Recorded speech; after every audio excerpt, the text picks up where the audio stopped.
پیغمبر کی دعوت اگر آپ نے لبیک کہہ دیا، تھوڑی توجہ، تقوی کی اہمیت میرا موضوع ہے. اگر پیغمبر کی پکار کو سنا، آپ نے اس پر غور کیا اور اس پر لبیک کہہ دیا، اپنے عمل سے، زبان سے نہیں، اپنے عمل سے لبیک کہہ دیا، زندگی اللہ کے لیے خاص کر دی، تو اب اللہ تعالیٰ آپ کو آگ سے دور لے جائے گا. اللہ اکبر اللہ اکبر اللہ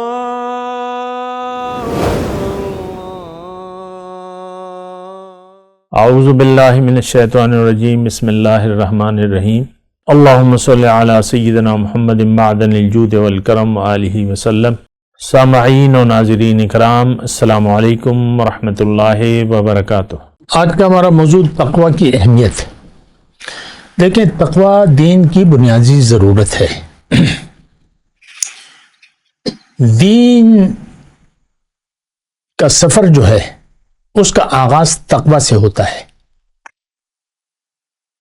قرآن میں اللہ تعالیٰ نے ارشاد فرمایا کہ ایک شخص وہ ہے، افمن اسس بنیانہ علی تقوی من اللہ خیر ام من اسس بنیانہ علی شفا جرف ہار فنہار بھی فی نار جہنم. دیکھیں، دو بنیادی باتیں، اور آغاز میں تھوڑا سا اس آیت کا ترجمہ کرنے سے پہلے ایک بات میں آپ کو بتاؤں، اور وہ بہت اہم بات ہے کہ دنیا میں دیکھیں جب انسان آتا ہے تو دیکھیں، میں یہ ساری باتیں کر تو رہا ہوں، لیکن مجھے اندر ہی اندر یہ بات ذہن میں گھوم رہی ہے کہ تم جو بات بھی کرو وہ آج کے سننے والے کے لیے بے سود ہے، بے فائدہ ہے، اور نہ اس کی اہمیت ہے. اس کو یہ اندر ہی میرے ذہن میں یہ گھوم رہا ہے، کیونکہ جو سننے والے ہیں وہ آخرت پر یقین نہیں رکھتے. جو آخرت پر یقین نہیں رکھتے ان کے لیے یہ باتیں، تقوی ہو گیا، اسلام ہو گیا، قرآن ہو گیا، جو بھی ہو، یہ غیر اہم ہے.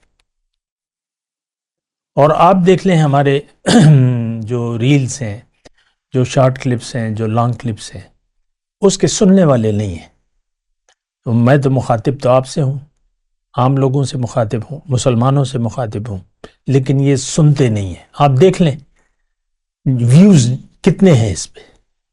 میں ویوز کا طالب نہیں ہوں، میں تو حجت، اللہ تعالیٰ کی حجت، اللہ تعالیٰ کی حجت پوری کر رہا ہوں کہ آپ تک حق پہنچا رہا ہوں، پہنچانے کی کوشش کر رہا ہوں. آپ نہ سنیں، لیکن اللہ کی بات جو بھی سنے گا تو اس کو اس کا فائدہ ہوگا، اور جو سننے سے انکار کرے گا اس کا نقصان اسے ہی اٹھانا پڑے گا. یہ بات نوٹ کر لیں. اللہ تعالیٰ نے قرآن میں فرمایا، قل یا ایھا الناس انما بغیکم علی انفسکم. اے لوگو، آپ ان سے کہہ دیجئے، اے داعی، ان سے کہہ دو کہ تمہاری جو بغاوت ہے، جو سرکشی ہے، اس کا خمیازہ تمہیں ہی بھگتنا پڑے گا. متاع الحیات الدنیا، تھوڑا سا زندگی ہے، فائدہ اٹھا لو، اس کے بعد میرے پاس واپس لوٹ کے آؤ گے، اور پھر میں تمہیں بتاؤں گا جو کچھ تم کہتے رہے ہو. ثم الینا مرجعکم فننبئکم بما کنتم تعملون.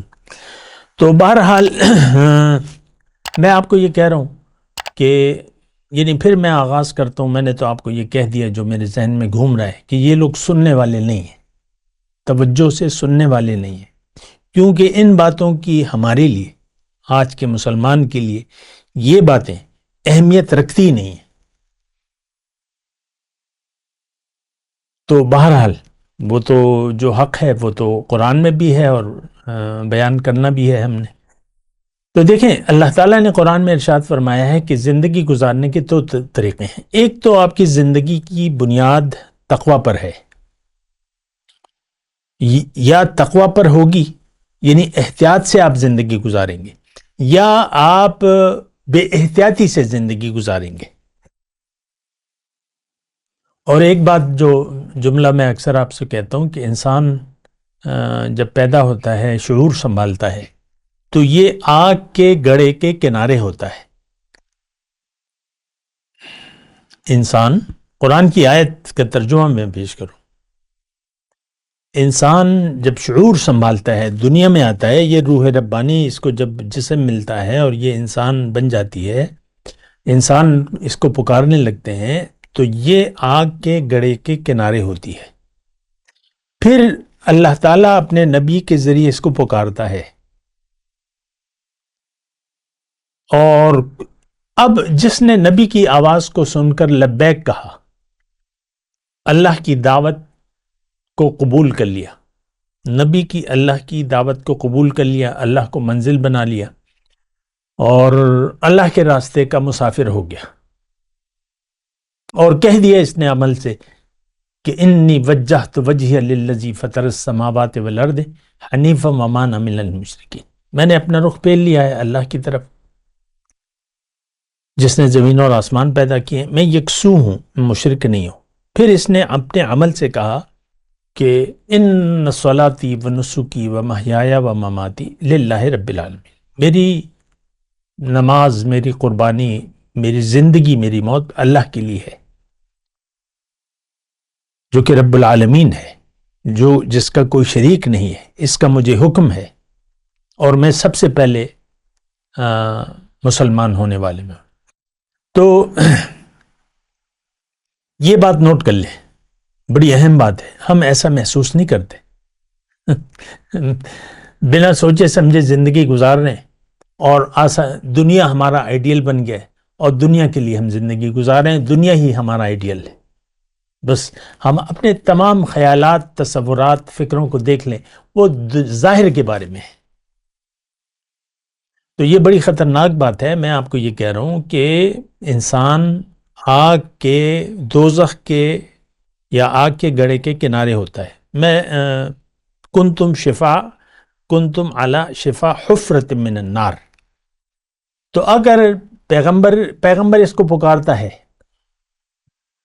انیبوا الی ربکم واسلموا لہ، کہ اپنے رب کی طرف رجوع کر لو اور اس کے حکم کے سامنے سر جھکا دو، اس سے پہلے کہ وہ دن آئے کہ اس دن تمہاری کوئی فریاد نہیں سنی جائے گی، واپس لوٹنے کا کوئی پروگرام نہیں ہوگا. تو دیکھیں، میں تقوی کی بات کر رہا ہوں. پیغمبر کی دعوت اگر آپ نے لبیک کہہ دیا، تھوڑی توجہ، تقوی کی اہمیت میرا موضوع ہے. اگر پیغمبر کی پکار کو سنا، آپ نے اس پر غور کیا اور اس پر لبیک کہہ دیا، اپنے عمل سے، زبان سے نہیں، اپنے عمل سے لبیک کہہ دیا، زندگی اللہ کے لیے خاص کر دی، تو اب اللہ تعالیٰ آپ کو آگ سے دور لے جائے گا، اور اب آپ جب چلیں گے، یعنی اب آپ احتیاط سے زندگی گزاریں گے. اب آپ احتیاط سے زندگی گزاریں، کہیں رب ناراض نہ ہو جائے، اور اللہ کو راضی کرنے کی کوشش کریں گے، اللہ کی رضا کے لیے زندگی گزاریں گے. تو اب آپ آگ سے بچ جائیں گے، آگ کے گڑھے سے دور ہوتے چلے جائیں گے. جب آپ اللہ کے راستے سے پر اللہ کو منزل بنا کے چلنا شروع کر دیں گے، آگ سے آپ دور ہوتے جائیں گے، جنت کے آپ قریب ہوتے جائیں گے، اللہ تعالیٰ آپ سے راضی ہو جائے گا. اور یہ سب اس لیے ہوگا کہ اب زندگی آپ احتیاط سے گزار رہے ہیں، محتاط، کہیں اللہ ناراض نہ ہو جائے، اور اللہ کو راضی کرنے کی انتہائی کوشش کریں گے. اور وہ طریقہ ایک ہے، وہ ہے شریعت محمدی، کتاب اور سنت، اللہ کا حکم اور نبی کا طریقہ.